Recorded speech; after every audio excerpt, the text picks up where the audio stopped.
para caer en el siguiente tema, pero no voy a terminar sin antes platicarles, por ejemplo, todo lo que hay, o sea, la razón por la cual creo que es emocionante estudiar en inteligencia artificial es por este tipo de pensamientos o de cuestiones que se hacen los humanos, ¿no? Entonces, lo que dice aquí es el juego decisivo fue el número 2 en esta competencia, lo cual dejó una grave herida o una cicatriz en mi memoria. Vimos algo que va más allá de nuestras más locas expectaciones o esperanzas de qué también una computadora podría ser capaz de ver una solución en el largo plazo, ¿no?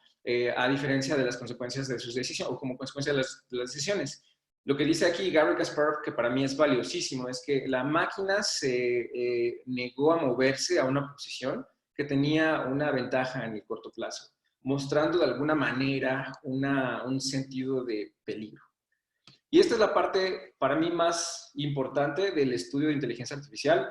Probablemente vean muchas cosas que sean nuevas. Les ofrezco una disculpa in advance desde un principio, porque no se trata de violentarlos de esa manera, pero creo que es muy valioso que podamos entender los conceptos fundamentales, y creo que en este caso la parte valiosa por ejemplo, construir juegos, o más bien algoritmos de juegos, es ayudar a que las personas o hacer percibir a las personas que un algoritmo es capaz de resolver problemáticas, ¿no? Entonces, ¿qué pasaría si nosotros nos armamos o nos blindamos de tecnología o de algoritmos o de inteligencia artificial para volvernos más fuertes, para volvernos más inteligentes, para volvernos más creativos, para volvernos más amables, por ejemplo, ¿no?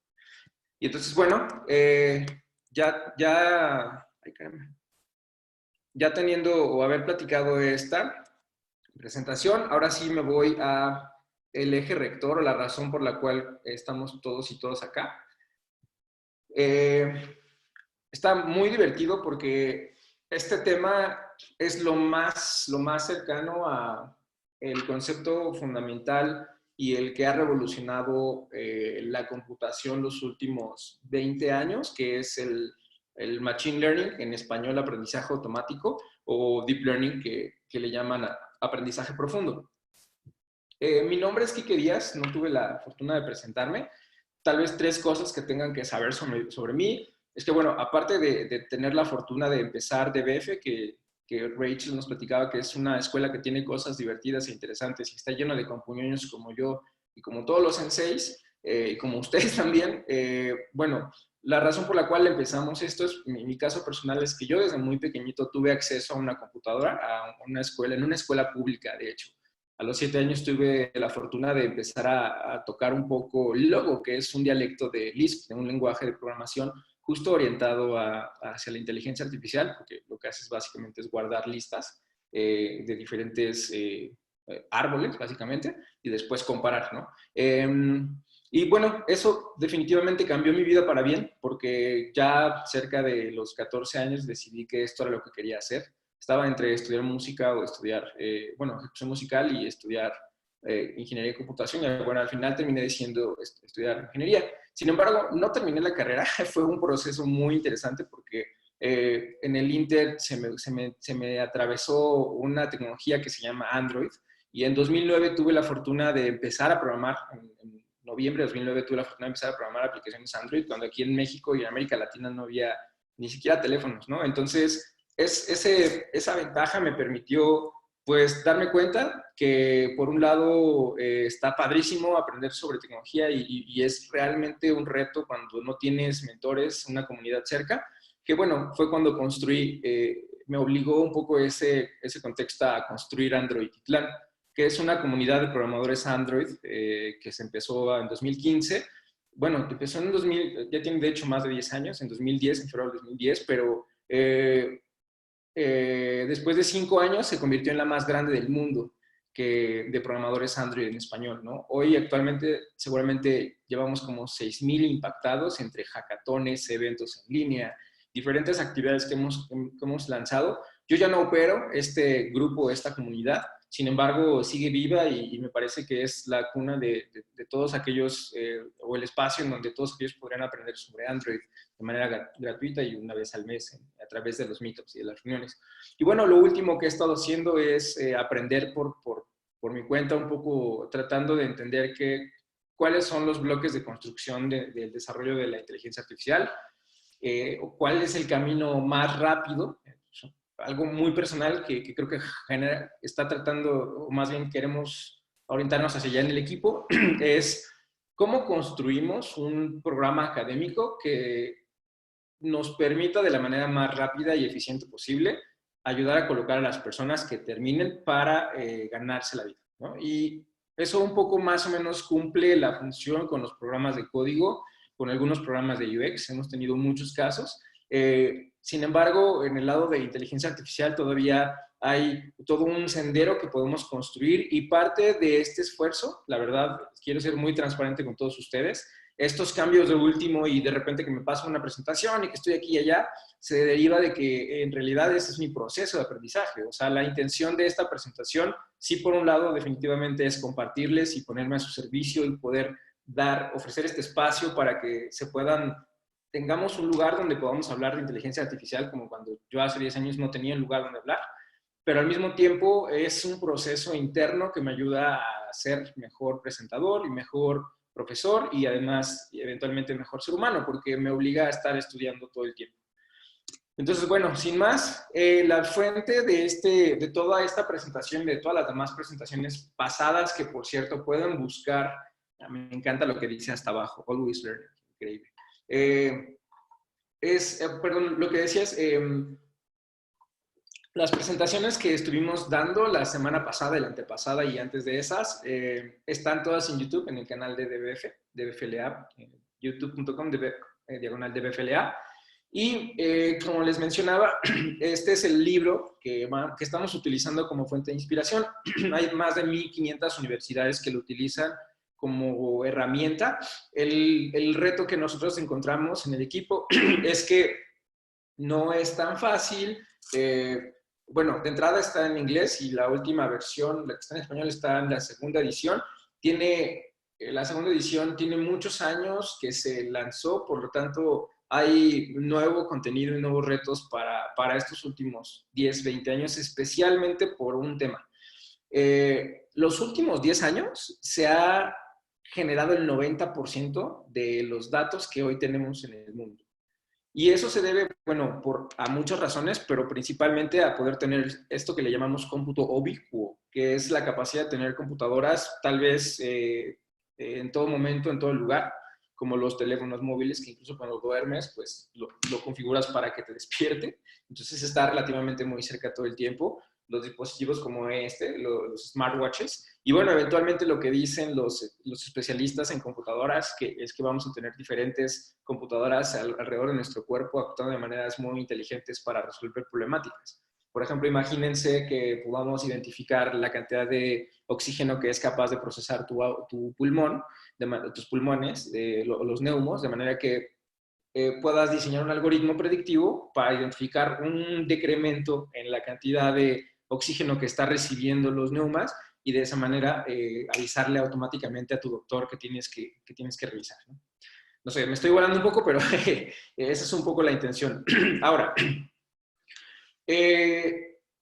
algo que he estado arrastrando de temas anteriores son dos conceptos importantes. Primero que nada, la evaluación y el concepto de un algoritmo. Un algoritmo no es otra cosa que resolver o compartir un conjunto de instrucciones para resolver un problema.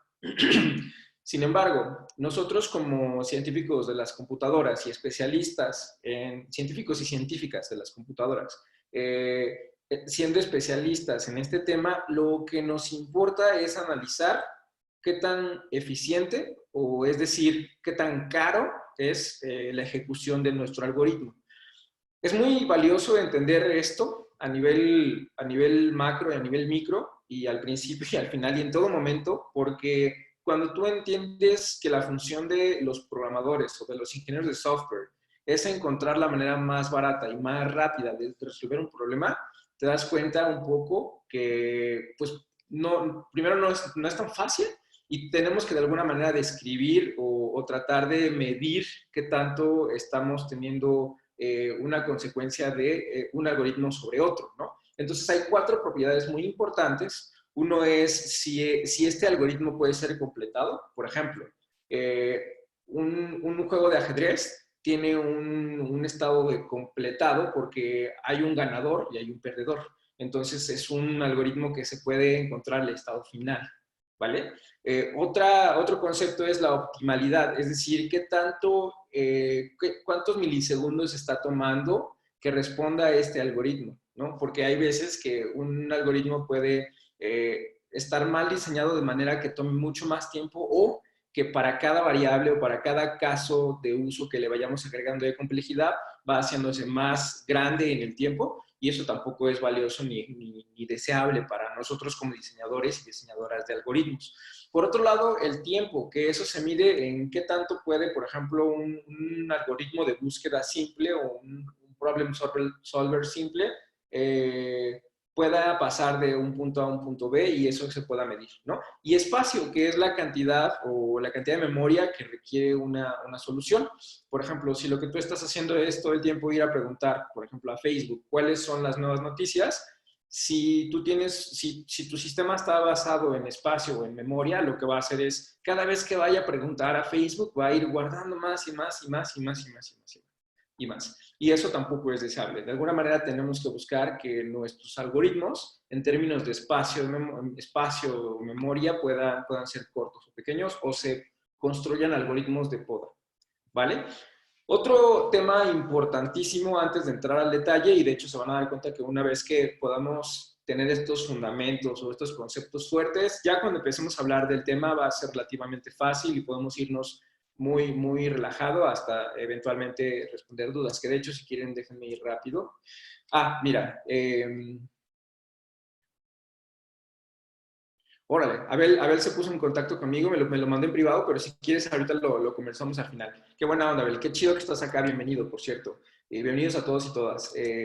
Bueno, entonces, cuando tú estás resolviendo un problema, o sea, una cosa es medir la capacidad digamos, la calidad de tu algoritmo, pero el algoritmo al final del día lo que hace, como decíamos, es resolver un problema. Entonces, digamos que simplemente tratando de aplicar ley de polaridad, nos damos cuenta que básicamente un problema o la calidad de nuestros algoritmos están en función de la definición de nuestro problema. Entonces, para el caso de la inteligencia artificial, vamos a validar y verificar como 5 diferentes, digamos, descripciones de un problema para que sea más fácil a partir de aquí y por el resto de sus vidas el análisis de algoritmos basados en inteligencia artificial o agentes inteligentes, ¿vale?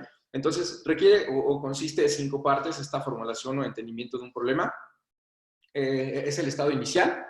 Por ejemplo, en el ajedrez, el estado inicial es cuando todos los peones están primero en una fila y justo del otro lado del oponente, ¿no? O sea, en las orillas al inicio de cuando empiezas ¿no? Luego el conjunto de acciones, es decir, cuáles son las diferentes estrategias u opciones que va a ejecutar mi agente inteligente, ¿vale? Otro concepto importante es el modelo de transición, que es básicamente la capacidad de este algoritmo para poder entender cuáles son las consecuencias de cada una de estas acciones. Es decir, si yo voy caminando 1 metro para adelante, por ejemplo, en el algoritmo donde no vemos más que pura neblina, cuando yo me voy adelante 1 metro, siempre tengo una consecuencia completamente natural y hay que analizarla y hay que nosotros guardarla, porque es una inteligencia artificial, es muy importante, ¿vale? La función de validación de objetivo no es otra cosa más que una banderita o una validación de que ya llegaste a el estado final, ¿vale? Y el costo del camino, que justo hablando de complejidad de un algoritmo, el costo del camino para un algoritmo de inteligencia artificial significaría el tiempo que le toma a este pequeño agente inteligente pasar del estado inicial al estado final. Entonces, dicho esto, el siguiente paso es hablar sobre diferentes formulaciones de un problema.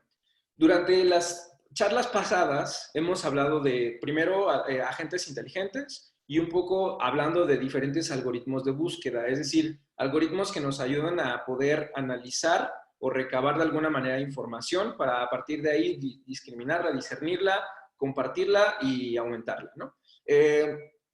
Este tipo de algoritmos de búsqueda tienen siempre, digamos, los estados atómicos, es decir, paso de un punto a otro y nunca me voy a entender ni describir cuál es el detalle fino del estado. Y la verdad es que es entendible, porque estos algoritmos, el algoritmo Minimax, como les mencionaba, o sea, tiene casi 100 años, se inventó en 1912.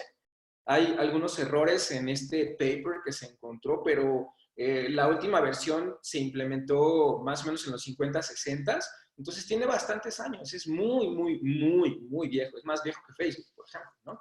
Y lo que no teníamos era tanto poder de cómputo como espacio de memoria. Entonces, había que resolver estos problemas sin meterse a entender el estado del problema, ¿no?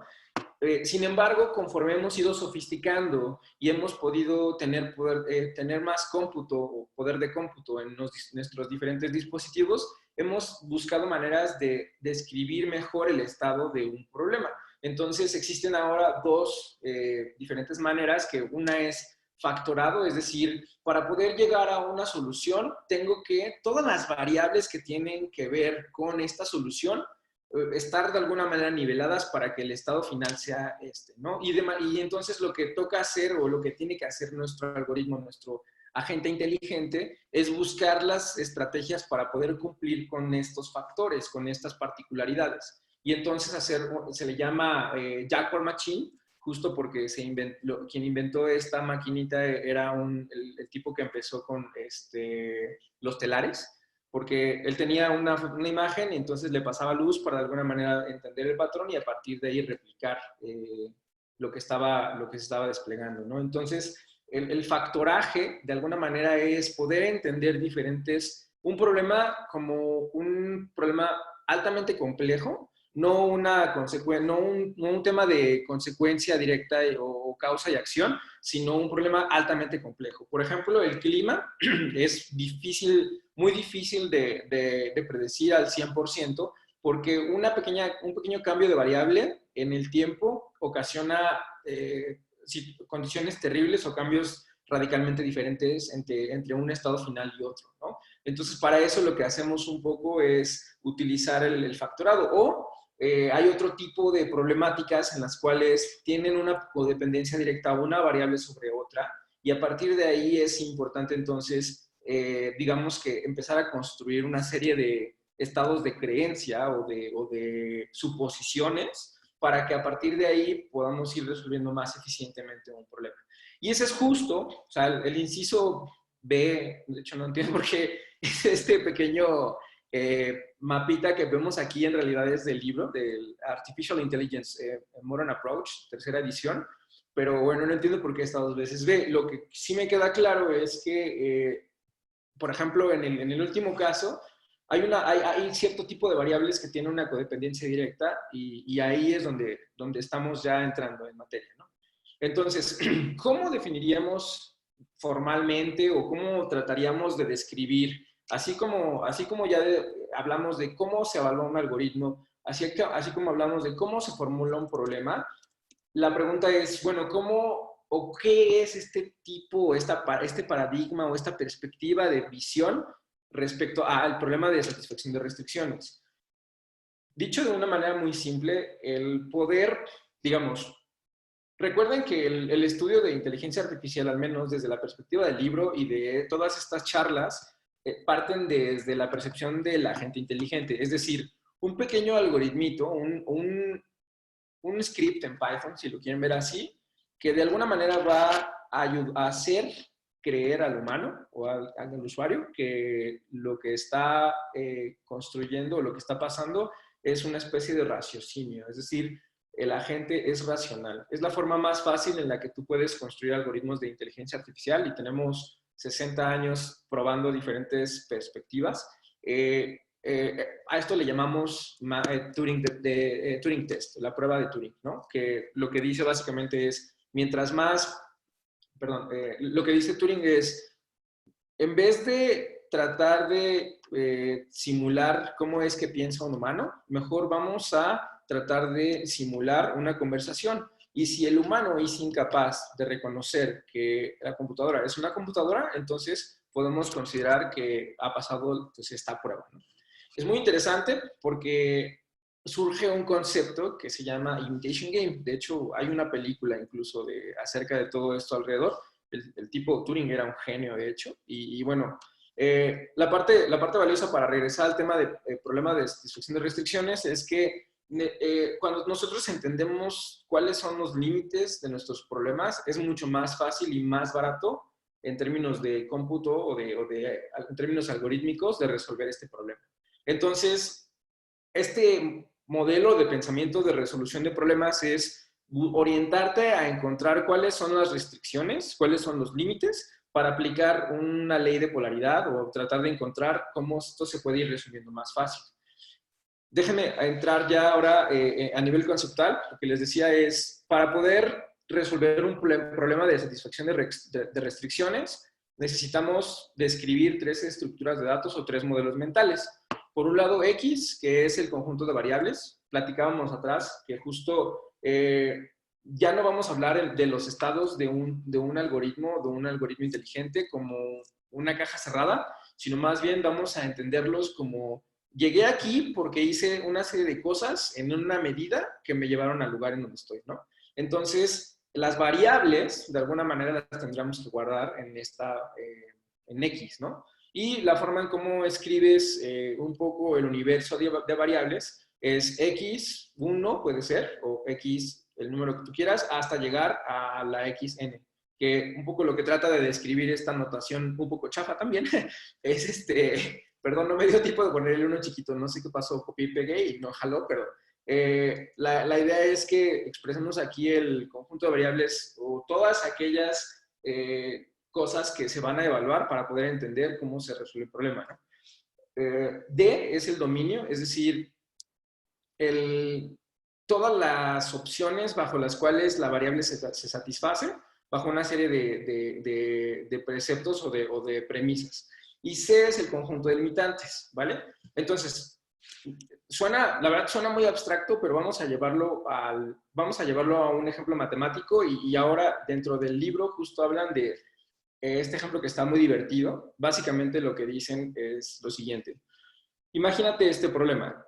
¿Cómo harías un algoritmo, un agente inteligente, que te ayude a elegir un color para cada sección de este mapita sin que 2 colores sean del mismo, o sea, sin que 2 ciudades o 2 regiones tengan el mismo color, ¿no? Entonces, este es un problema relativamente fácil y hay, a lo largo de toda la presentación, la intención final es justo ayudarles a abordar bajo esta perspectiva de los problemas de satisfacción de limitantes, de manera que sean para todos ameno y que podamos avanzar y construir conocimiento.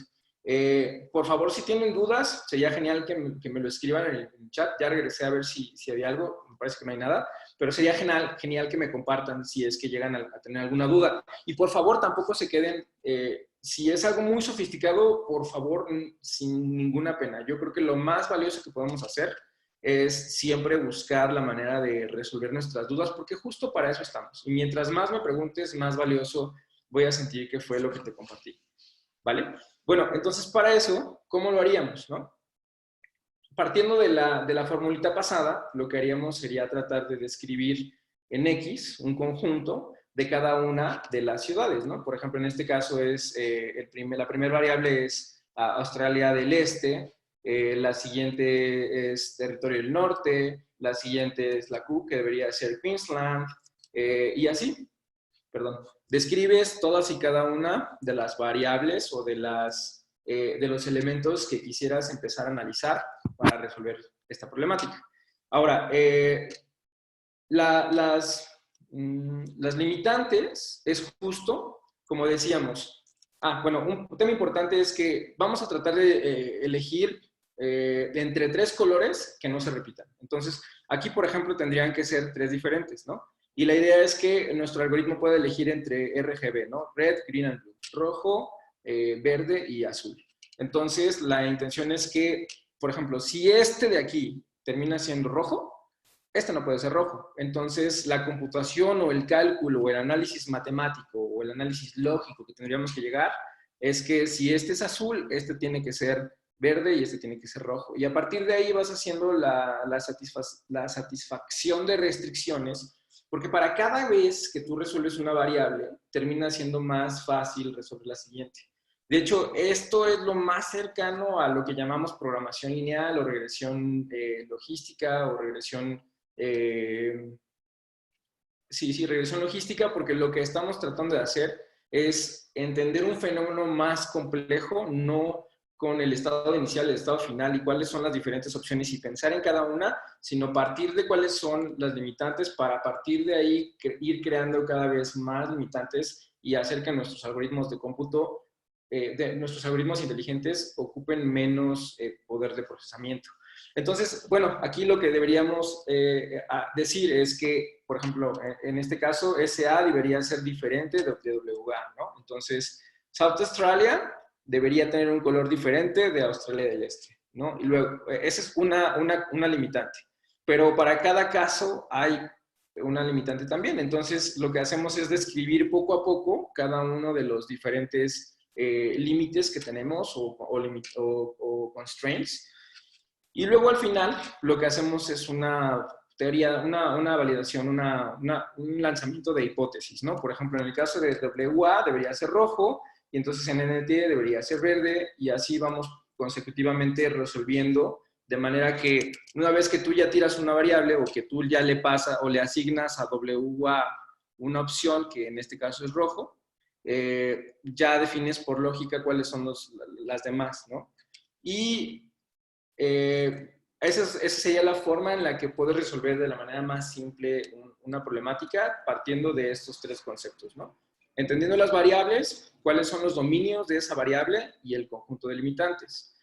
Este ejemplo, por supuesto, es muy chiquitito y por lo tanto, digamos, si tuviéramos el mapa de México o el mapa de Europa, por ejemplo, en tiempos antiguos, muy seguramente poder hacer esas limitantes debería ser muy difícil. Y también jugar con los colores, la cantidad de colores con los que puedes jugar, también cambia la capacidad o el resultado de nuestra computación, ¿no? Al final esto, si se dan cuenta, es una comprobación de una hipótesis, donde lo que hago es decir, para cada variable le voy a pasar un color y me voy a asegurar de que las limitantes me permitan hacerlo. Y entonces cuando tú vas analizando poco a poco o vas computando que, por ejemplo, West Australia va a estar en rojo, por lógica, este territorio del norte y Australia del sur no puede ser rojo, ¿no? No puede ser rojo. Entonces, NT le voy a decir que es verde. Por lo tanto, si NT es verde, voy a asumir que Q es, que Q es rojo, ¿va? Y por lo tanto, a partir de tener estas dos, Western Australia y Northern Territory, ya asumiría que este es azul. Entonces, este no puede ser azul, este no puede ser azul, por lo tanto debería ser, como lo vemos aquí, NSW es verde y Victoria, que ya es el final de nuestro nodo y ya es la parte más fácil de resolver, debería ser rojo, ¿no? Podemos incluso, como se dan cuenta, permutar, es decir, todas mis soluciones están en función de las limitantes. Yo puedo hacer muchas cosas. Yo puedo cambiar las limitantes o puedo cambiar el orden de mis variables. Y para este caso hay, como el problema es muy laxo, es muy pequeño, hay muchas soluciones. Sin embargo, hay ejemplos mucho más complejos. Por ejemplo, imagínense el caso de una aerolínea que tiene una codependencia directa, por ejemplo, de un vuelo México-San Francisco. Probablemente ese avión vuele todo el tiempo. Entonces, hay un proceso en el cual, una vez que llega de México a San Francisco, en San Francisco todo el mundo tiene que salir y hay un proceso en el cual se limpia, se desinfecta, se revisa la parte mecánica, etcétera, etcétera. Y a partir de ahí, son problemas altamente complejos y que tienen una codependencia directa. Si por alguna razón hay un retraso en el vuelo de la Ciudad de México original, es probable que el vuelo de San Francisco tenga una consecuencia directa. Entonces, cuando hay problemas, si se dan cuenta, este tipo de problemáticas lo que tratan de hacer es ir agregando a nuestro algoritmo mental, a nuestra fórmula matemática, diferentes variables para resolver, diferentes variables que hacen cada vez más complejo el poder resolver la computación o el resultado final. Entonces, lo que tendríamos que hacer es hackear o buscar la manera de resolver, ya sea cambiar el orden de las variables o buscar la manera en la que podamos inferir rápidamente si esto tiene sentido, si se puede resolver a través de esta lógica, ¿no? De la satisfacción de problema de satisfacción de restricciones. Por ejemplo, una cosa que podríamos hacer es reimaginar este mapa y verlo como una pequeña red, una red con diferentes nodos, donde WA es el nombre de un nodo y está conectado directamente a NT y a SA, ¿no? A South Australia y a Northern Territory. Y de alguna manera poder ir mapeando más fácil cuál sería la solución. Como se pueden dar cuenta, Tasmania es un nodo que completamente no tiene nada que ver con la ecuación original porque no tiene ninguna asociación a los demás nodos. Por lo tanto, Tasmania podría considerarse como un problema aparte. Podría incluso el algoritmo que platicábamos anteriormente, pues a veces podría ni siquiera aplicar, da completamente igual, ¿no? No hay ninguna restricción. Entonces, como no hay restricción, no hay problema. Bueno, hay un pequeño typo ahí porque esos dos slides eran como placeholders para hablar de otro tipo de ejemplos, que era justo el caso de una aerolínea que resulta altamente complejo y que tiene una consecuencia directa de los resultados y del estado final. Y una estrategia, como les mencionaba, que podríamos implementar para poder rápidamente saber si esta problemática cae en un problema de satisfacción de restricciones, son estos 5 diferentes, digamos, algoritmos que ejecutas para poder entender si se pueden resolver o no. Normalmente lo que tratan de hacer es entender si hay una correlación entre una variable con la otra y buscar una serie de dependencias. Por ejemplo, podemos hacer un algoritmo para entender si hay consistencia en los nodos. Es decir, voy a matar a estas dos porque me están estorbando.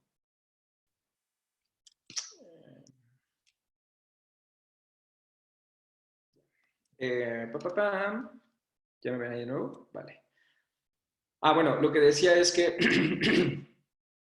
cuando hablamos de consistencia en nodos, lo que tratamos de hacer es tratar de entender o hacer un análisis para ver si, por ejemplo, este de acá tiene alguna consistencia, es decir, si puede o tiene una consecuencia directa para poder analizarse el algoritmo.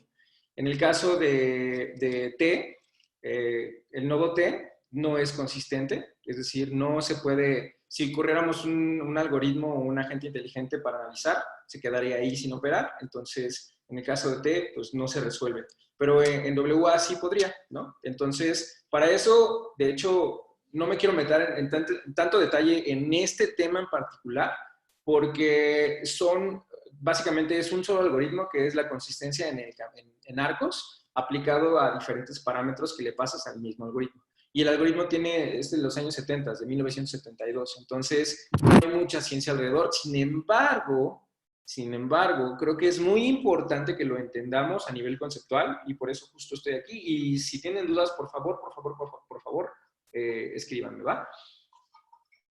Entonces, bueno, para poder inferir o poder empezar a aplicar alguna lógica para resolver el problema o poder de alguna manera ir desnudando variables o resolviendo variables de la manera más eficiente, aplicamos estos pequeños hacksitos. Una es consistencia en nodos, le pasas el algoritmo, le pasas, por ejemplo, toda la secuencia de potenciales opciones y te va a regresar si es consistente en nodos o no es consistente en nodos, ¿no? Y a partir de ahí, pues tú decides qué haces con ese nodo o con ese problema en agregado. La consistencia en arcos es un poco si de alguna manera se puede construir más de una sola ramificación en el nodo, ¿va? La siguiente es la consistencia en el camino. Es decir, una vez que, si tú de alguna manera ya pudiste identificar el estado final, entonces lo que podrías hacer es construir un algoritmo, más bien al revés, que lo que haría es, a partir del estado final, voy a ir tratando de ir resolviendo las limitantes hasta el estado inicial. Hay otro concepto que se llama consistencia K, que es consistente a nivel global. Es decir, no nada más, de hecho en este caso no es consistente K. La consistencia K lo que busca es entender si una red de nodos es consistente, ¿no? Y en este caso, cuando hablamos de consistencia, es que de alguna manera pueda recorrerse eficientemente o que tenga sentido para resolver. Y por otro lado, las limitantes globales, esta sí es, de hecho, un tema muy importante porque las limitantes globales nos ayudan a resolver problemas tan complejos como Sudoku. Que de hecho, cuando tú tienes el modelo de pensamiento de problemas de... Ay, siempre se me olvida. Constraint Solution Satisfaction Problems, o sea, problemas de satisfacción de limitantes, aquí te puedes dar cuenta cuando tú analizas de manera horizontal, vertical y dentro del nodo o dentro de la unidad, rápidamente cuáles son los elementos o el elemento que debería contener, ¿no? De hecho, este ejemplo está bonito porque normalmente para resolverlos los humanos lo que tenemos que hacer es verificar primero cuáles son digamos, los data points o las que ya no son variables, ¿no? Las que ya son constantes. O sea, las que de alguna manera el juego ya nos dio. Ay, perdón. Entonces, aquí el ejemplo que está súper divertido es que cuando tú no nada más tienes o haces este análisis o inferencias para entender el tamaño y si se puede resolver, sino lo que haces es decir, o sea, todas las variables tienen una codependencia directa de todas, bajo ciertas consecuencias. Por ejemplo, en el caso de este Sudoku de la izquierda, en la columna 6, o E6, dicho de otra manera, tenemos probablemente la casilla que más datos descubiertos hay, ¿no? Entonces puedes inferir rápidamente cuál es el dato que tiene o puede caber ahí. ¿Cómo lo haces? Checas que, por ejemplo, no puede ser un 7 y no puede ser un 8, entonces descartas que puede ser un 7 y un 8. También descartas que puede ser un 8, un 9, un 3, un 2, un 6, un 5, y después haces la inferencia y analizas si aquí hay otro, ¿no? Entonces, al final te das cuenta que el único número que cabe aquí, por satisfacción de limitantes, es el 4. Una vez que ya resolviste eso, te das cuenta que hay muchos más elementos que tienen la misma lógica y puedes ir construyendo poco a poco hasta que ya terminaste con este cuadro. Y mientras más va pasando el tiempo, es más rápido resolver. De hecho, esa es la parte valiosa por ejemplo, un Sudoku Solver, ¿no? Si tú construyes un algoritmo de Sudoku para resolver un Sudoku, en realidad no es tan sofisticado, pero para nosotros los humanos es brutalmente impresionante, porque toma probablemente incluso los Sudokus más complejos, 0.01 segundos a una computadora o este algoritmo que construyamos resolver, ¿va? ¿Cómo lo hace? Bueno, pues las limitantes globales lo que haría o lo que trata de hacer, o más bien el Sudoku se puede resolver con el modelo de pensamiento de limitantes globales porque tienes muchas constraints, muchos límites. Ya una vez que utilizas o que descubres el interior de una casilla, las casillas por inferencia cada vez son más difíciles. De hecho, el truco del Sudoku es encontrar cuáles son, digamos, el inicio de tu algoritmo para a partir de ahí resolver. Si no eres bueno encontrando el inicio de tu algoritmo, que en este caso es inferir cuál es la variable que corresponde en el cuadrito dependiendo de las constantes o de las que son verdades, pues vas diseñando, ¿no? Y entonces aquí lo que tendríamos que hacer, y de hecho se diseñó un algoritmo que se llama AllDiff, y lo único que hace es justo poder explorar los diferentes caminos una vez que tú ya tienes un universo de variables en las cuales todas son diferentes. Es decir, todas dependen, o sea, todas tienen una codependencia directa una de la otra. Una clase de función rara que tiene una codependencia una de la otra y como tienen codependencia, cuando resuelves una, lo que es inteligente, y de hecho el hack más importante durante toda esta presentación es enseñarle al algoritmo o crear un algoritmo que pueda discernir entre cuáles son los dominios más pequeños para poder computar las potenciales opciones y a partir de ahí, por lógica, saber que ese árbol es el más chiquito. Es el más pequeño, es el que menos poder de cómputo va a requerir y es el que más rápido va a satisfacer mi problema. ¿Vale? Entonces aquí, por ejemplo, es un poco tratar de definir las diferentes constraints, las diferentes limitantes. Por ejemplo, en el caso del Sudoku, A1 no puede ser igual que A2, pero tampoco ellos dos no pueden ser igual a A3, pero tampoco ellos tres pueden ser igual a A4 y así. Hay otro tipo en el cual no nada más, no nada más te vas por la fila, sino que te vas a la siguiente fila. Otra vez, B1 no puede ser igual a B2, no puede ser igual a, y así te vas, ¿no? Pero además hay otro análisis que tienes que hacer, que en este caso, el 1, 2 y 3A, 1, 2 y 3B, 1, 2 y 3C, no pueden tampoco tener lo mismo. Entonces, conforme tú vas, digamos, resolviendo o insertando cada numerito, cada constante en este pequeño, en la definición de mis limitantes, va a ser más fácil poder computar una solución que tenga sentido. Y eso es justo lo que les decía, la parte valiosa está en poder tener o darle u ofrecerle a nuestros algoritmos, a nuestros agentes inteligentes, esta capacidad de discernir cuál es la búsqueda que me va a ayudar, o sea, qué tipo de búsqueda es la más rápida, cuál es el algoritmo o cuáles son las soluciones que menos nodos van a requerir, que menos computación, que menos tiempo y espacio por consecuencia. ¿Va?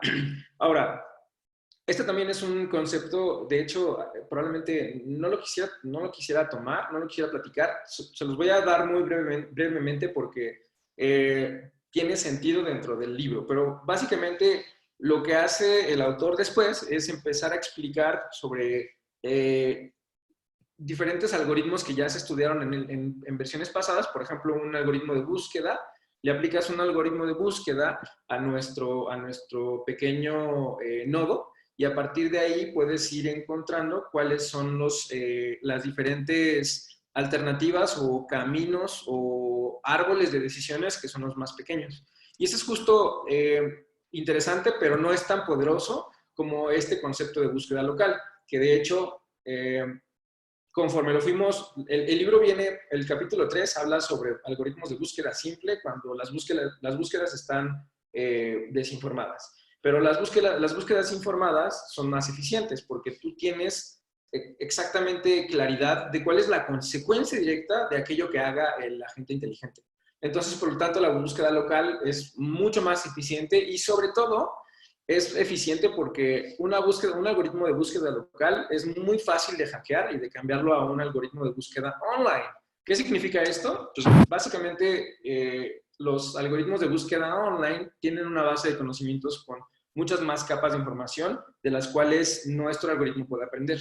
Las búsquedas locales nada más tienen un conjunto limitado de, digamos, de variables o de fenómenos que se pueden analizar. Perdón si me estoy yendo muy loco, pero si tienen dudas, de verdad, me encantaría que las expresen. Ahora, son particularmente valiosas, por ejemplo, para resolución de problemas como este tipo. Si se acuerdan, en la semana pasada o hace 2 semanas, platicaba sobre algoritmos genéticos, porque un algoritmo genético tiene 5 procesos de purga y selección de los mejores, digamos, candidatos para poder cumplir con una función objetivo que le llamamos fitness, ¿no? En este caso, la naturaleza o lo que dice la lógica de los algoritmos genéticos es que tenemos como, o la función primordial de un algoritmo genético es poder mezclar nuestros genes de una manera en la que podamos maximizar nuestras probabilidades de sobrevivir o de aparearnos. Entonces, para eso lo que hicimos fue un poco construir o utilizar este ejemplo de las 8 reinas, en las cuales la idea final es que en este tablero una reina no amenaza a la otra.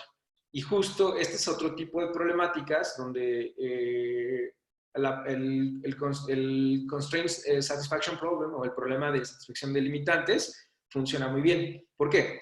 Porque donde tú pongas una reina, hay, digamos, diferentes haces o diferentes direcciones bajo las cuales ya no se puede acomodar una reina. Entonces, cuando lo que tú o lo que vamos a tratar de hacer en estos algoritmos es buscar la manera o satisfacer el punto en el que hayan menos choques o menos toques. Y para eso, de hecho, aquí les comparto el pseudocódigo para que no se queden únicamente con el puro choro que les estoy compartiendo.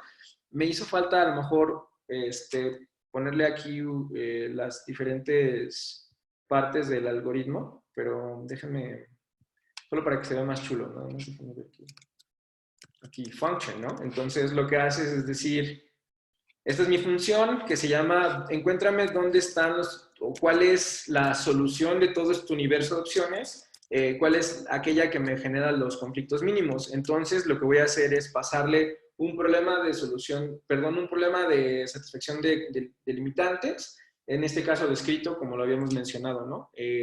Ya sea con una serie de variables o una serie de pasos.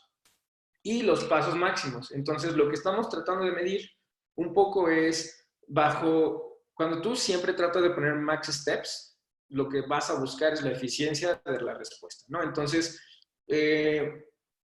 un poco la concepción o lo que trata de expresar max steps es la cantidad de tiempo o espacio que requiere para resolver. Entonces, ahí es donde nosotros decidimos cuánto tiempo, cuántos ciclos de cómputo queremos que se evalúe este análisis de conflictos.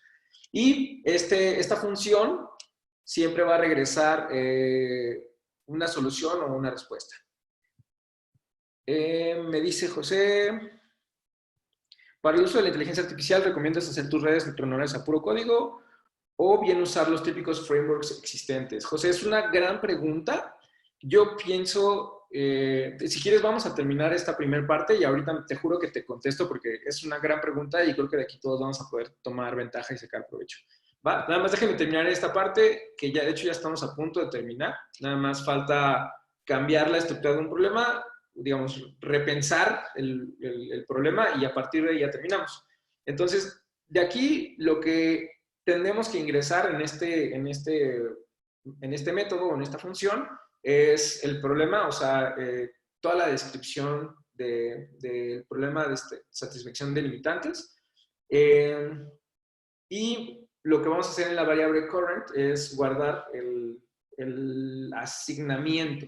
En este caso, algo que también es importante mencionar de la búsqueda anterior, de las búsquedas en backtracking y esta otra, es que el backtracking nada más analiza unas partes de todo el algoritmo, de todas las variables que podrían resolver, porque el algoritmo de backtracking es un árbol de búsqueda. Entonces, el árbol de búsqueda siempre, para poder entender la profundidad digamos, de los nodos, que es básicamente lo que hace el backtracking, requiere 100% de mucho poder de cómputo. Entonces, es limitada y no es la mejor opción. Sin embargo, este otro, incluso el autor que que trabajó en la NASA antes de trabajar como director de Machine Learning en Google, lo que menciona es que este pequeño algoritmo funciona para problemas muy complejos, incluso cuando lanzaron el Hubble, que es este satélite gigante este telescopio científico que nos permite identificar muchas estrellas y muchos fenómenos en el espacio, para poder para poder satisfacer problemas de scheduling, por ejemplo, de limpieza allá en Marte y fuera de la atmósfera, requiere y analiza problemas relativamente más complejos porque tiene que describir el ambiente allá afuera.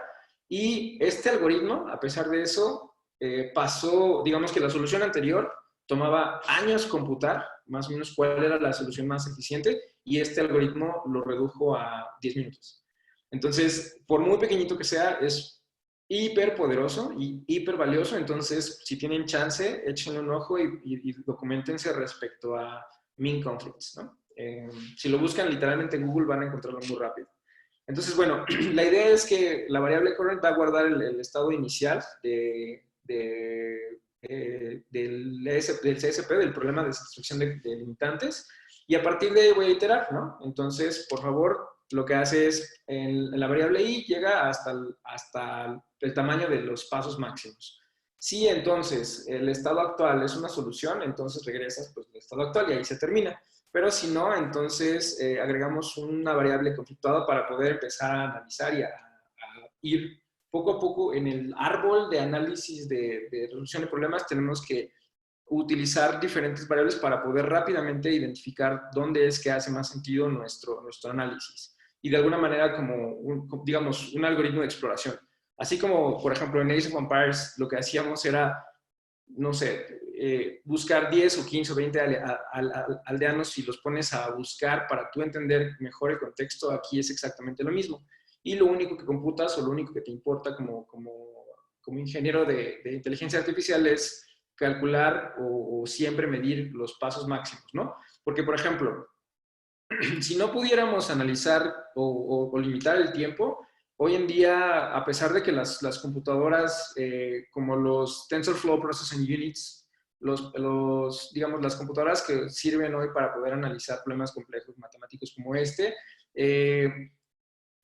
o sea, suele ser caro, y cada vez que tú analizas o obligas o digamos, corres un algoritmo en Colab de Google, lanza un servidor y ese servidor te cobra por minuto. Entonces, siempre es valioso que tú analices que el poder de cómputo es lo que más nos cuesta. Entonces, a partir de ahí, analizar que tenemos que ser muy cuidadosos y con mucha atención en la cantidad de pasos y de tiempo que se requiere para ejecutar.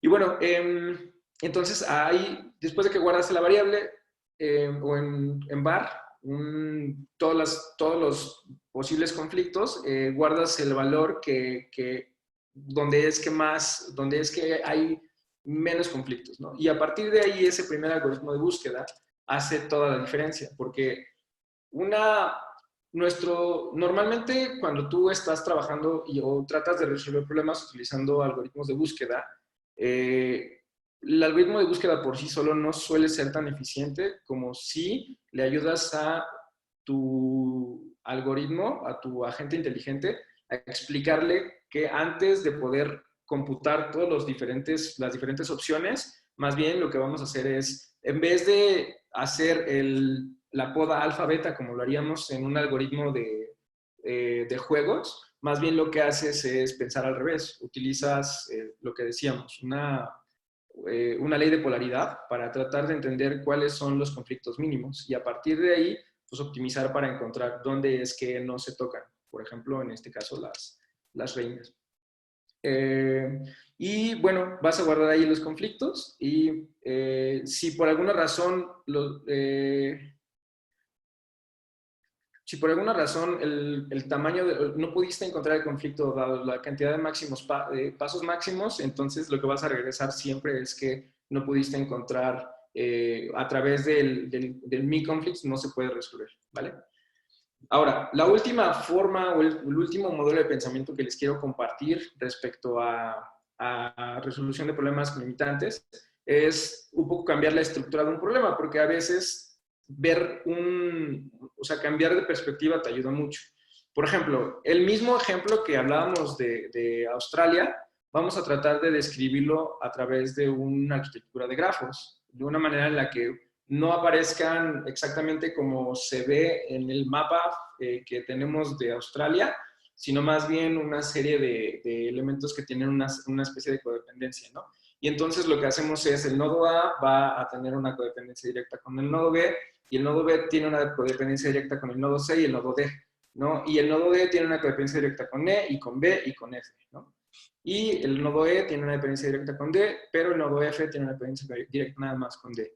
Dicho de otra manera, pues también podríamos tratar de diseñar los diferentes nodos con sus arcos correspondientes, ¿no? Esto es un nodo en donde tienes guardado A, en donde tienes guardado B, esto es otro nodo, y digamos que la correlación o la unión entre dos nodos se les llama arcos. Lo que puedes hacer, por ejemplo, es tratar de identificar cuál es el elemento que más codependencia tiene, y a partir de ahí, como tú vas a ir resolviendo diferentes problemáticas, por ejemplo, resuelves WA, luego NT, luego Q y así, ya tienes un camino, digamos, es un camino mucho más fácil de entender para una computadora, y lo que haces al final es agregar el último elemento, porque el último elemento va a ser muy fácil de computar o de entender cuáles son las posibles opciones una vez que tienes las primeras y las que son codependientes resueltas. Esto está muy poderoso, de hecho, esta es la forma más eficiente de resolver el problema, y de hecho me recuerda mucho a que, pues, todos los problemas son resolvibles, definitivo, lo que no tienes es tiempo. Entonces, la pregunta fundamental que todos los científicos de computadoras se tienen que hacer es: ¿cómo describo de la manera más eficiente posible a una computadora el problema para que me regrese rápido y yo puedo a partir de ahí, pues, construir una serie de inferencias o soluciones para mi problema mismo, ¿no? Y como habíamos comentado anteriormente, pues en el caso de Tasmania, como es un nodo que está completamente fuera de toda la red, pues es completamente indiferente. O sea, podríamos eliminarlo y no tienes un problema para, digamos, para la lógica de negocio que estamos buscando de rojo, azul y verde, ¿no? Aquí está el pseudocódigo del Tree Resolver. Está un poquito más complejo, pero ahí sí le vamos a pasar los componentes para que de alguna manera podamos irle insertando cada una de las diferentes alternativas o dominios que tiene una variable, y también comparar las limitantes, ¿no? Entonces, este de Topological Sort es, como les mencionaba, este proceso de este modelo mental de tener unos nodos a matar a uno, que es el que más codependencia tiene, de manera que una vez que ya están satisfechos las diferentes soluciones que son lineales, que eso también es importante. Esta comparación es un if simple, o sea, una vez que yo selecciono algo, un color en WA, es más fácil irme a, o sea, seleccionar el siguiente. Y como ya estoy en NT, puedo tener dos opciones y fácilmente elegir cuál es el que sigue. Y así me puedo ir, de manera que cuando ya tienes colores seleccionados para cada nodo, el último nodo es relativamente fácil. Es un poco la misma lógica que tiene Sudoku, ¿no? O el mismo modelo de pensamiento, nada más que en este caso nosotros tuvimos que hackear un poco el problema para poder expresarlo más fácilmente a nuestro algoritmo. Ahora, otro último que me parece también muy, muy interesante es: ¿qué pasa si tú lo que haces es todo el algoritmo lo vas cortando y vas haciendo una especie de divide y vencerás, ¿no? Un algoritmo de divide y vencerás. Pues también funciona porque tú de alguna manera o nuestro algoritmo podría inferir, por ejemplo, estas relaciones entre tres nodos, que en este caso es Australia del Este con territorio del Norte y Australia del Sur, ¿no? Cuando yo ya satisfizo esta primer condicional de codependencia entre unos y otros, yo puedo a partir de ahí tomar los nodos que tienen relación directa con el último o los últimos pasados, y entonces a partir de ahí llegar a una siguiente consecuencia. ¿Qué puedo poner en Q si ya tengo NT y SA resuelto, no? Y bueno, si yo ya tengo Q, entonces por lógica y tengo SA resuelto, me puedo ir al siguiente nodo que es NSW. Este cutset también funciona y esto, por ejemplo, para mí me da muchísima más paz porque a veces, digamos, expresarlo con nodos y escribirlo es mucho más eficiente, más inteligente, o bueno, dibujarlo es mucho más eficiente y más inteligente porque te ayuda a verlo desde una perspectiva mucho más holística, mucho más multidimensional. Esa es la razón por la cual, por ejemplo, los administradores de bases de datos siempre tienen una interfaz gráfica para poder, por ejemplo, hacer drag and drop, ¿no? De repente tomar y soltar diferentes elementos y fácilmente generar relaciones entre diferentes clases, conceptos, nodos o como le quieran llamar. Y bueno, me parece que ahora sí terminamos. Perdón por el tiempo, no me di cuenta, la verdad, nos pasamos por media hora, pero ojalá que les haya gustado tanto como a mí. Y pues nada, voy a regresarle la cámara y todos los reflectores a Rachel.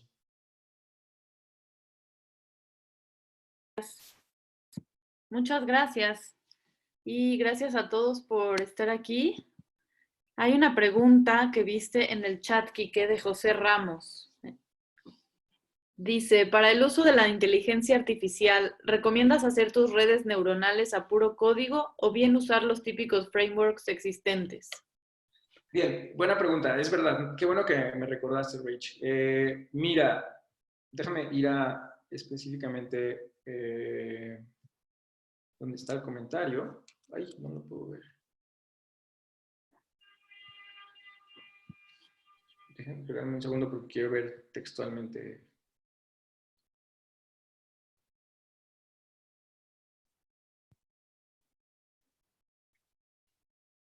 Estoy un poco perdido porque no encuentro la ventana de chat, amigos. ¿Dónde está la ventana de chat?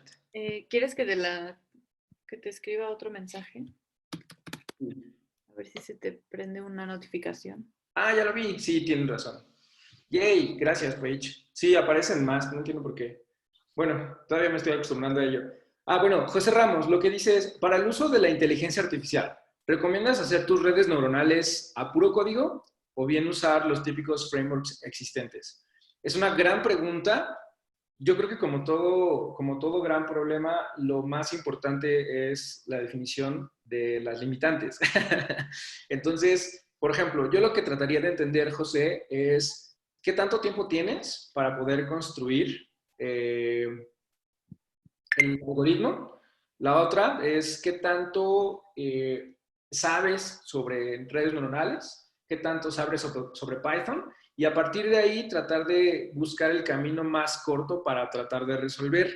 Honestamente, lo que yo haría, no sé qué tanta experiencia tienes, José, pero creo que va a depender mucho de qué tanto, de cuáles son estas limitantes, porque a partir de ahí podrás tomar una decisión. También otra variable es quién está pagando por esto, ¿no? Si es un tema completamente lúdico, si lo estás haciendo porque quieres aprender, está, pues obviamente la variable tiempo y dinero no va a requerirse evaluar, pero creo que es muy variable. No te puedo dar una respuesta ahora, la verdad.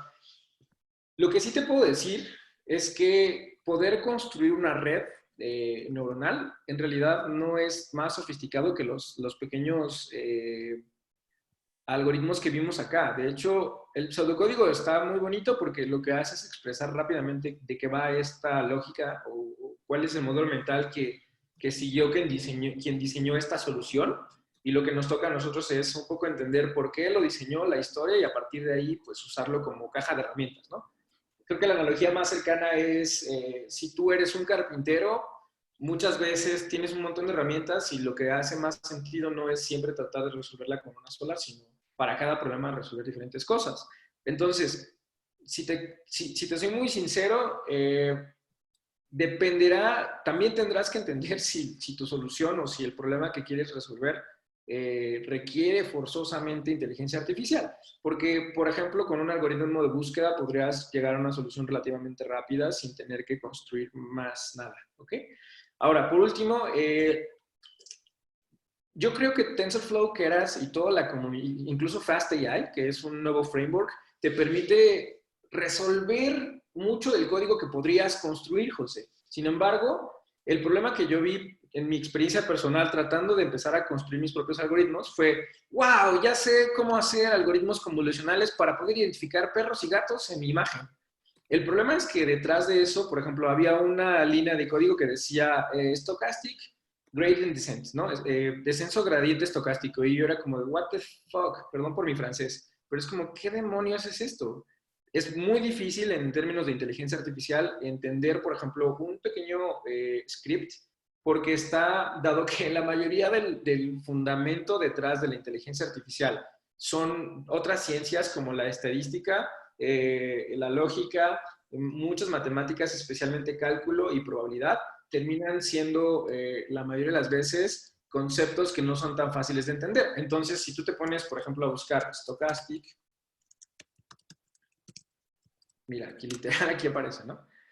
Te das cuenta que, o sea, necesitas entender el concepto de qué es lo que está haciendo esta pequeña línea de código y a partir de ahí tú decidir qué es lo que hace sentido, ¿no?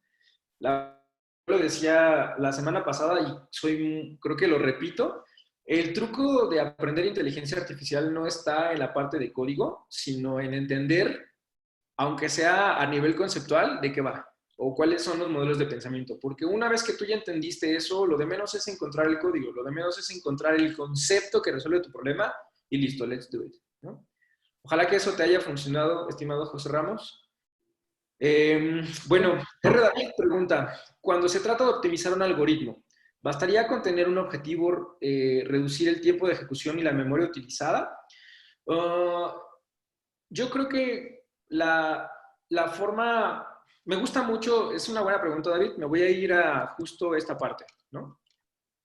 Un problema puede requerir, o normalmente cuando estás tratando de adentrarte a la inteligencia artificial, te das cuenta que lo más cercano sin tantas capas de complejidad y sin tantos datasets, una solución puede ser algoritmos de búsqueda, pueden ser algoritmos de adversarios, y lo más importante para mí, y ojalá que para todos, es que nos memoricemos fuertemente este tema de la formulación de un problema. Sí es importante el objetivo, o sea, es muy importante el tiempo y la memoria, pero también es, digamos, es completamente codependiente el entender el estado inicial, el entender las consecuencias de tus acciones y el entender también cuáles son las oportunidades que tienes. Es exactamente esto. La formulación de un problema parte de ahí, ¿no? ¿Cuál es el estado inicial? Es decir, cuáles son el conjunto de... De hecho, si quieren, déjenme ir a... Voy a irme a un ejemplito en la presentación pasada porque tal vez esto les va a dar mucho norte, ¿va? En ese pequeño ejemplito de lo que hablo es un agente inteligente, una descripción de un agente inteligente y a lo mejor ahí te va a dar mucho más norte de cómo, de cuáles son las diferentes como particularidades para poder ejecutar o construir un algoritmo eficiente, ¿va, David? Déjame ir rápido, nada más para ya terminar. Y Abel pregunta, ¿en estas charlas vas a explicar reconocimiento de imágenes? Así es, Abel. Está increíble. Les explico ahorita rapidísimo cómo lo harías, porque ya teniendo este conocimiento, ya lo demás es lo de menos. Pero déjenme ir rápido a...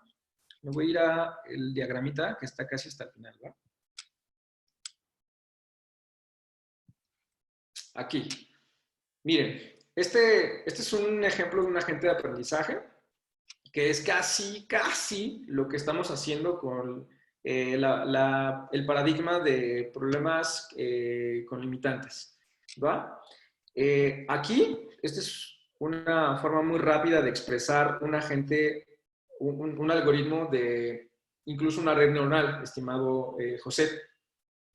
Es importante que entendamos que un agente tiene una correlación directa o una manipulación del ambiente como consecuencia de entenderlo, ¿va? ¿Cómo lo haríamos? El ambiente siempre nos va a compartir dos cosas o siempre vamos a interactuar en dos maneras. Primero, porque el ambiente nos va a dar una serie de perceptos, es decir, ideas, concepciones, valores que nos ayudan a entender el ambiente, a conocer el mundo, ¿no?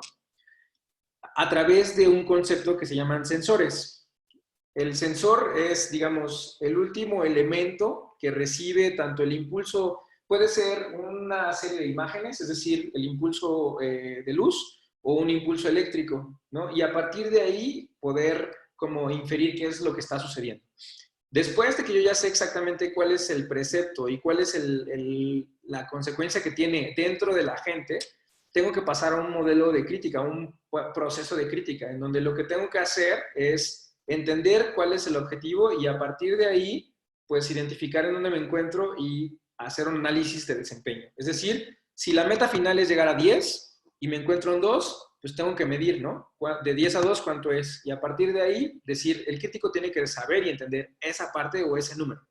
Luego pasa por un elemento de aprendizaje, es decir, tengo que poder discernir entre cuáles son las diferentes opciones que tengo y para cada opción que yo tenga, pues siempre voy a tener un cambio o una consecuencia y como hay un cambio también, tengo que poder determinar que hay un elemento o un coeficiente de mejora o de valor y cada vez que yo pueda determinar que hay una mejora, entonces lo que hago es convertirlo en conocimiento dentro de mi modelo mental de aprendizaje. Pero también lo que tengo que hacer es constantemente preguntarme cuáles son los problemas a los que tengo que enfrentarme. Entonces, para eso yo tendría que buscar construir una meta de aprendizaje Y el Problem Generator no es más que una serie de opciones, un conjunto de instrucciones de cuáles son las potenciales oportunidades bajo las cuales la gente se puede regir. Y a través de experimentos yo puedo ir verificando cuáles son todas y cada una de las potenciales opciones. Y una vez que yo ya tengo mucha claridad de cuál es el estado final de todo este algoritmo, a través de un concepto que se llaman efectores, que la primera vez que lo mencioné dije esto suena rarísimo, básicamente se llaman efectores porque en términos de robótica, que de hecho de aquí estamos tomando este pequeño ejemplo, los sensores y los efectores es como el estado físico y el proceso de transformación de un elemento físico a un estado lógico. Es decir, un sensor reconoce, por ejemplo, los sensores de proximidad reconocen qué tan lejos estás, entonces pues mandan una señal infrarroja y pueden responder qué tan lejos o qué tan cerca estás, ¿no? Y un efector sería entonces la consecuencia de todo el proceso de pensamiento o de lógica. Piensen en un auto que se conduce solo, los sensores pueden ser un lidar, puede ser un sensor de proximidad, va a reconocer y va a ver muchos procesos, obviamente aquí no está tan fácil, pero el estado final es que el auto puede, si ve, por ejemplo, que si los sensores reconocen que hay un auto que está relativamente cerca, entonces el efector va a hacer presionar el freno, ¿va? Entonces, regresando a la pregunta, ¡ay! ¿Por qué no salgo? Ya. Regresando a la pregunta, cuando se trata de optimizar un algoritmo, ¿bastaría con tener como objetivo reducir el tiempo de ejecución en la memoria utilizada? Yo creo que sí, pero vas a encontrarte con muchas problemáticas. Yo creo que lo más eficiente para ti y para todos es que consideres a partir de ahora en tu vida, que eso es algo que a mí me ha funcionado porque trato de pues llevarlo a la vida real, ¿no? No nada más a los choros que veas y las fórmulas matemáticas, sino tratar de aplicarlo a problemas reales, pues trata de salir a la calle y partir, o sea, pensar o utilizar el método científico bajo estos 5 conceptos. ¿Cuál es el estado inicial del problema? ¿Cuál es el conjunto de acciones que yo o el agente inteligente puede tomar? ¿Cuáles son las consecuencias o el modelo de transición de todas y aquellas opciones, de todas y aquellas cada opción, de todas y cada una de aquellas opciones? La función de validación que es, ¿ya llegué al final o no?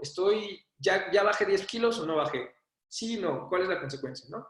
Y el costo del camino, es decir, cuánto tiempo me tomó y poder medir eso, qué tan eficiente es. Ojalá que eso haya podido responder tu pregunta, estimado R. David, y ahora voy a pasar con las últimas 2 de Abel, y voy a tratar de explicar muy rápido porque ya ahora sí me super manché, les ofrezco una disculpa a todos y todas. Abel pregunta, ¿en estas charlas vas a explicar reconocimiento de imágenes? Y luego la siguiente es, ¿el reconocimiento de imágenes se realiza en video o en fotos? Esta es una pregunta brillante, Abel. Sí, vamos a en algún punto analizar imágenes y chécate, una vez que tú ya entiendes un poco cómo funcionan los agentes inteligentes a través de este modelo de aprendizaje, el agente de aprendizaje, te das cuenta que, por ejemplo, lo que nos tocaría hacer o la forma en la que construiríamos algoritmos que analicen diferentes fenómenos es asegurarnos de que el ambiente sea lo suficientemente inteligente para poder darnos suficientes capas de información. ¿Se acuerdan que les decía que en los últimos 10 años el 90% de la información digital se construyó? Que no existía antes de eso. Puedes hoy fácilmente con 100, 1000 incluso fotografías rápidamente reconocer características de qué es exactamente, qué es lo que está exactamente en una fotografía, o cosas más simples, por ejemplo, una validación, un algoritmo de clasificación muy simple, de en esta fotografía, en este mapa de píxeles, está un gatito. ¿Cómo lo haces? No es otra cosa más que meterle 1000 fotografías de gatitos y que a partir de ahí nuestra red neuronal o nuestro algoritmo de inteligencia artificial pueda reconocer las características de un gatito, ¿no? Y hacer un chorro de pruebas, que eso es creo que la parte interesante. El machine learning o el aprendizaje automático requiere mucha prueba y error y justo ahí es donde las computadoras son mejores que nosotros, porque cuando nos equivocamos aquí nosotros nos sentimos raros, pero una computadora ama equivocarse, de manera que podríamos rápidamente encontrar todos los errores y hacer otra vez ley de polaridad y decir, pues si estos son los errores, entonces seguramente un fenómeno radicalmente opuesto, ortogonalmente opuesto, podría ser entonces mi función de recompensa. Tal vez es lo que sí quiero, ¿no? ¿Cómo lo harías? Pues básicamente lo que tendríamos que construir es un algoritmo de... Déjame ver si te lo puedo expresar de la manera más rápida. Una imagen no es más que un mapa de bits. Es decir, cada imagen tiene una cantidad de color en R que es rojo, una cantidad de azul y una cantidad de azul. RGB, Red, Green and Blue, rojo, verde y azul. Perdón, estoy todo pocho, pero... y cada píxel tiene una particularidad y un tamaño de color, dentro de todas las potenciales opciones de colores, tiene digamos, un número específico de rojo, un número específico de azul y un número específico de verde. Lo que nos toca hacer a nosotros es guardar en un algoritmo o en una estructura de datos cómo es que se ve un gatito y eso describirlo de manera utilizando factoraje, que de hecho viene aquí, ¿no?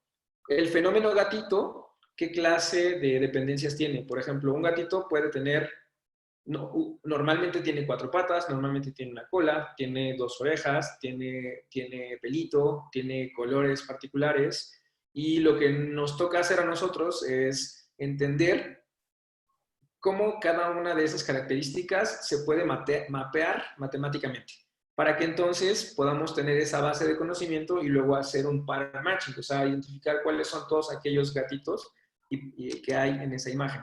No sé si les quedó claro, si les pareció un poco más cotorreo, pero si quieren, de hecho, si seguimos estas presentaciones, va a haber un punto en el cual vamos a hablar eventualmente de algoritmos para reconocimiento de imágenes. Y de hecho, tengo aquí una pequeña camarita, no se alcanza a ver, pero esta es una Coral Camera, que es como una camarita que conectas a tu computadora para poder empezar a hacer cómputo Edge, que básicamente te permite reconocer imágenes y a partir de ahí empezar a analizarla y responder. Por ejemplo, si quisieras hacer un algoritmo de reconocimiento de rostro, instalas esta cámara, la conectas, le pasas el modelo y, o sea, el modelo que es básicamente una serie de premisas de cómo se ve una cara y a partir de ahí, pues lo que va a hacer es, ya sea tú, si tú le decidiste que pinte de color blanco la cara, pues va a pintar mi cara y cada vez que yo haga cara es aquí y en el video va a reaccionar.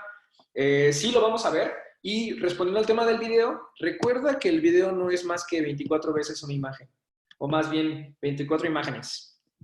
¿No? Entonces, la videointeligencia o todo lo que tenga que ver con percepción y análisis se puede resolver también con inteligencia artificial y tengo por ahí unos ejemplos de la certificación que hay en Coursera al respecto. Entonces, cualquier día que tengas tú un ratito, Abel, podemos también platicar y te comparto lo que sé y lo poco que estoy llevando.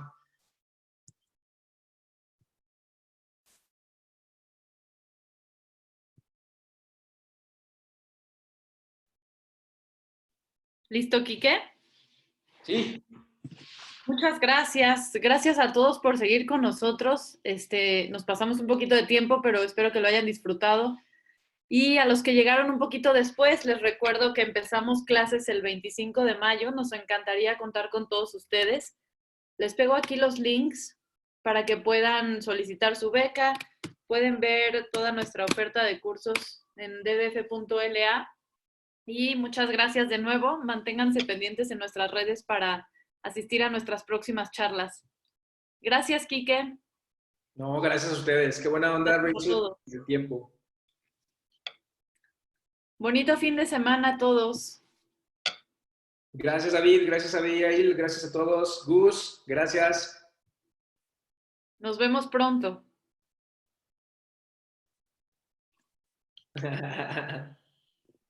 Hasta luego.